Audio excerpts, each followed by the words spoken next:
All right, one of the hottest new techniques, and not really new techniques, but techniques that has just caught fire over the last year and a half to 2 years has been strolling. Mid-strolling, live scope type fishing has just absolutely, I don't know, dominated is probably the only word for it.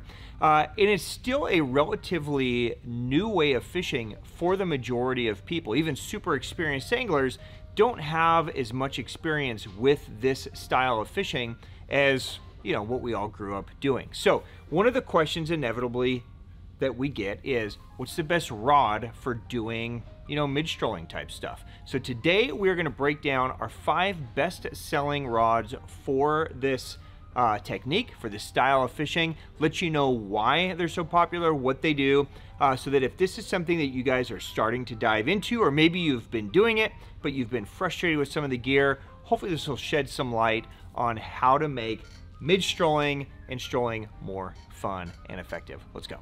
Welcome to the Hookup Tackle. Oh, what a stud. Yeah. Look at that. That was sick.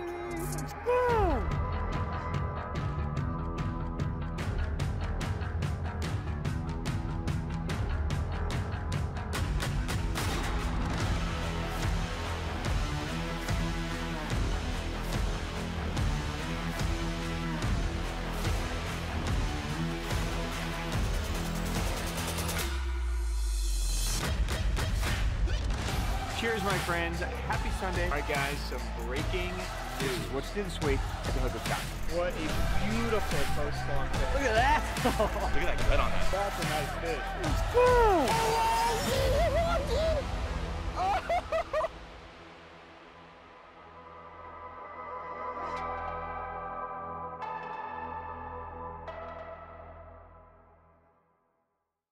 All right, welcome back, my friends. I am Ben with the Hookup Tackle, Tackle Otaku on Instagram, being joined once again by my buddy, Jeffrey the King. Jeff, we're talking about your absolute favorite technique in the entire world, better than swim baits and bug fishing.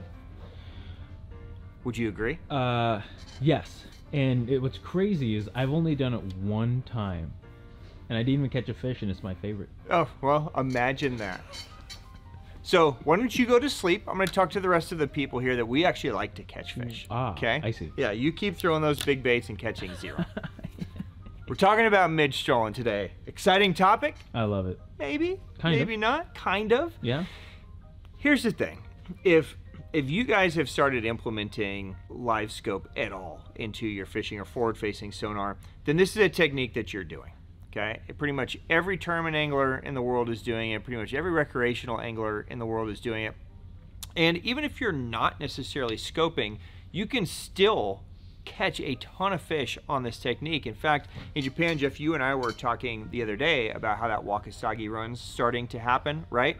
And what happens is the Wakasagi move up into super shallow water to spawn, and those giant fish follow them up.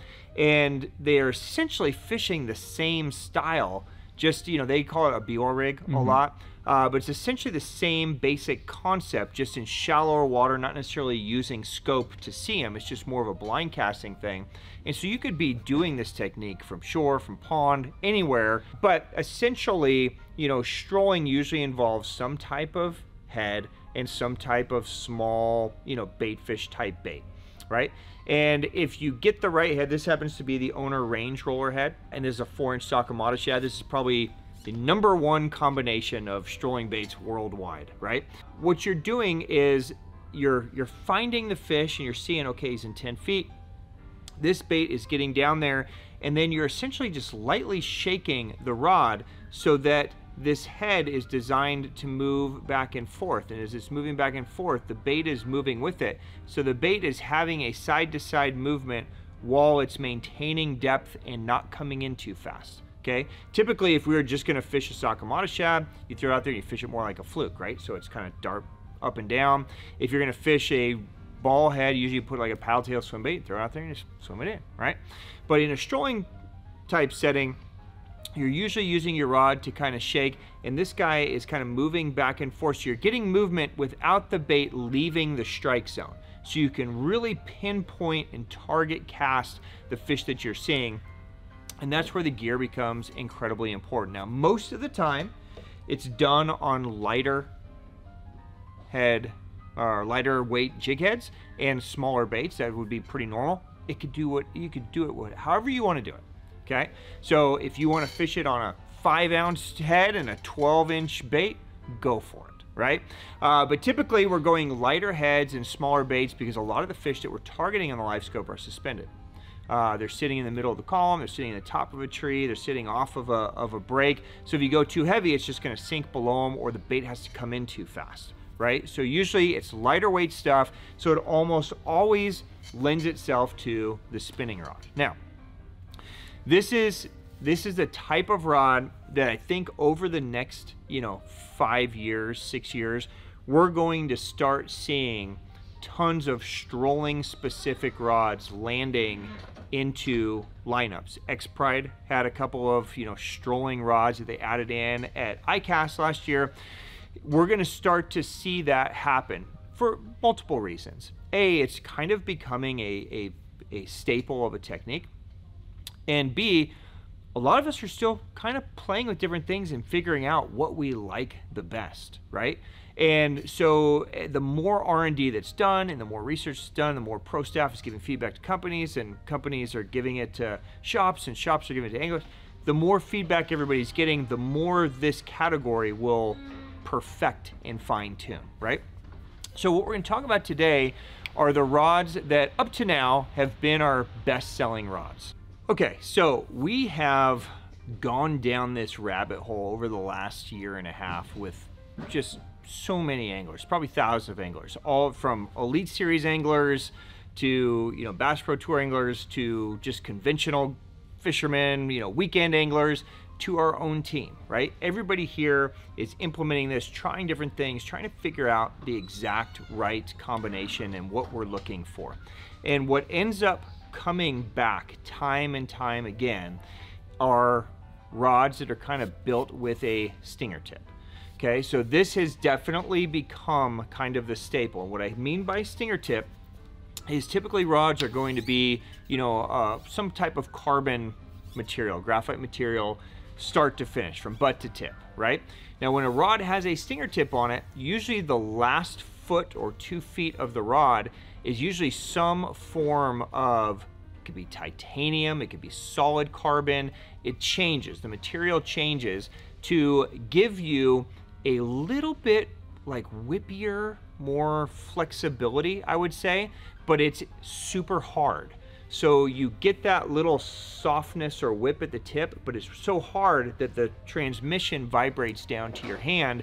So it's actually increased sensitivity, even though it's a little bit lighter, if that makes sense, okay?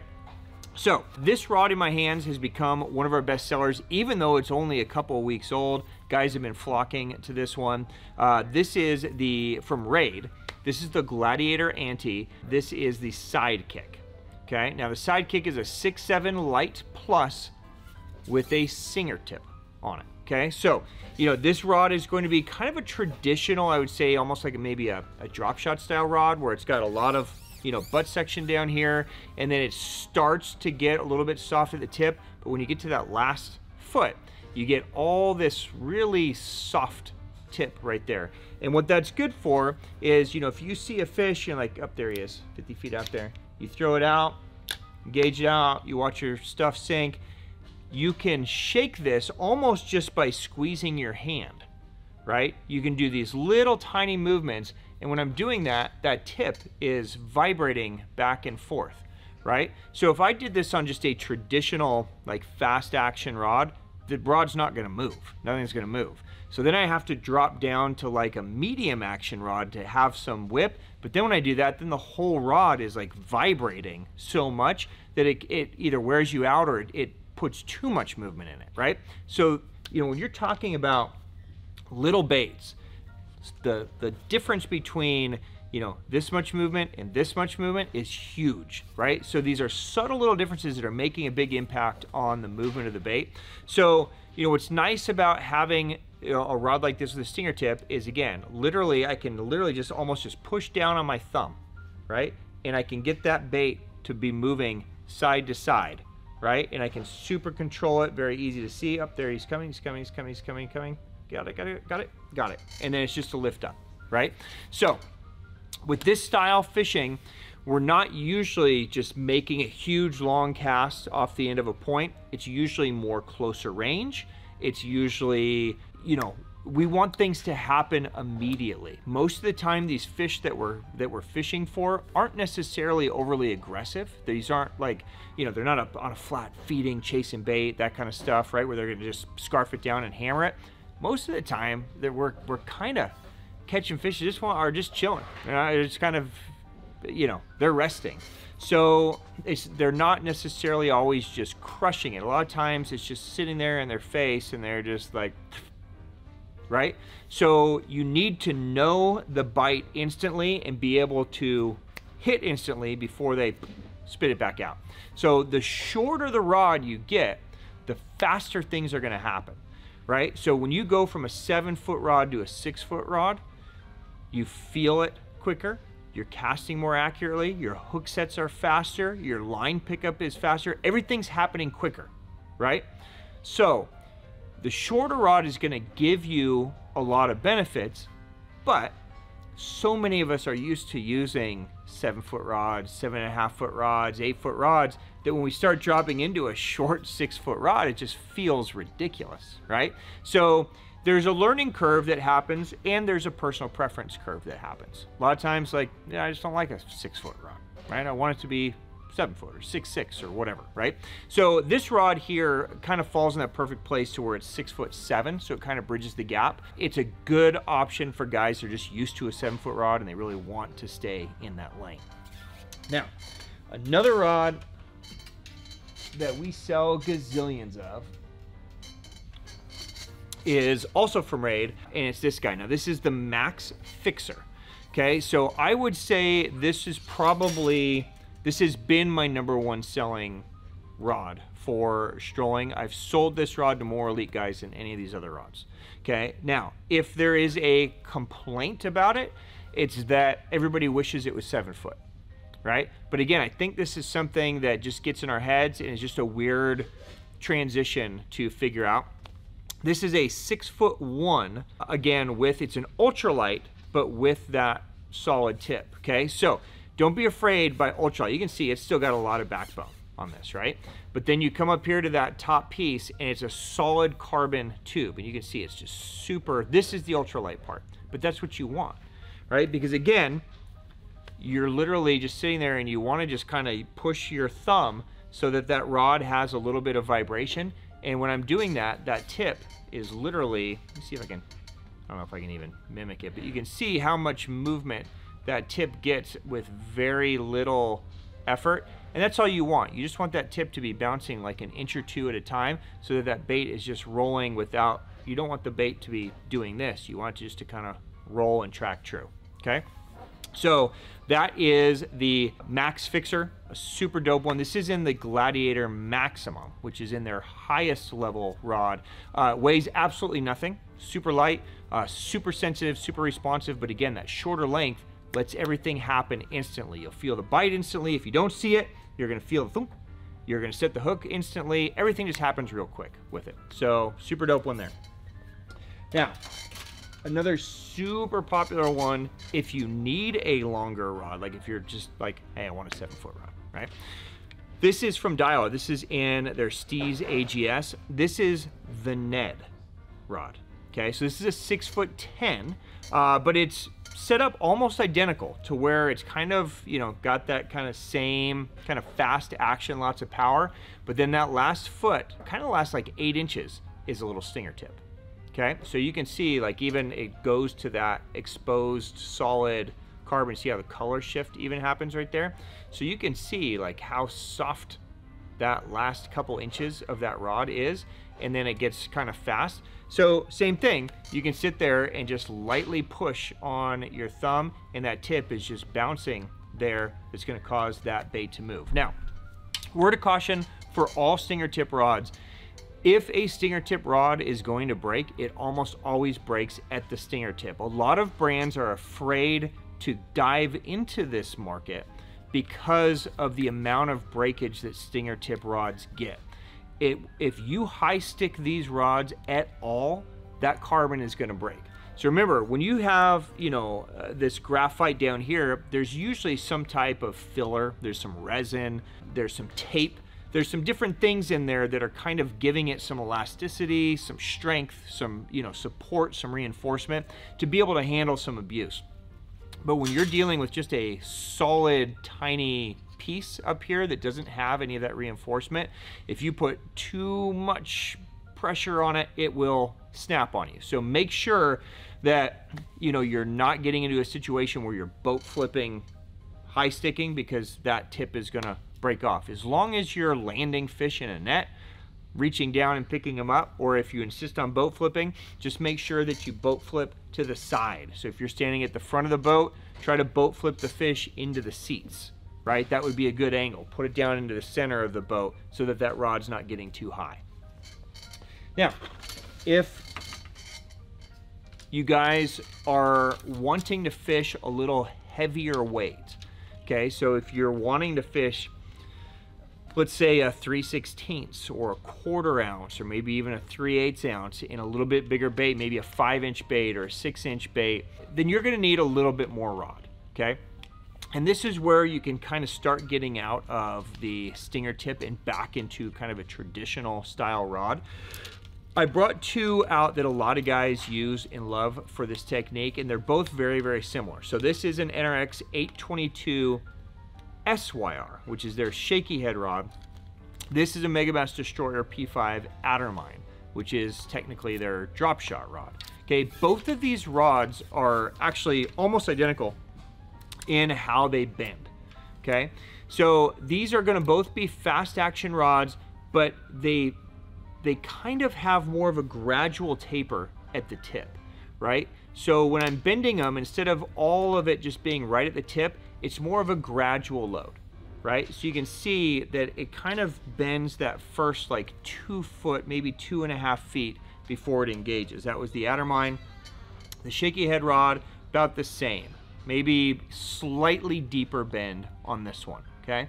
Now the reason why these work well for this technique is because when you have a little heavier weight on there and a bigger bait, the rod's going to have a certain amount of load to it already. Okay, so if we did this on one of those lighter stinger tip rods, it would just be bent and engaged. We'd probably be snapping the tip off on the cast because it's too much weight, right? But on these, they're going to have a certain load already, so that when we're shaking it, that little extra bend that's right here about a foot in is going to do what we want it to do, which is just have that bait bounce so that it's shaking and moving side to side. Okay, so again, 5-inch bait, 6-inch bait, 3/16, 1/4 ounce, 5/16, then, you know, maybe going to more of a traditional, you know, the SYR is great, the Addermine's great, might do you guys a lot of good. All right, and then Jeff, I'm going to throw one more in here.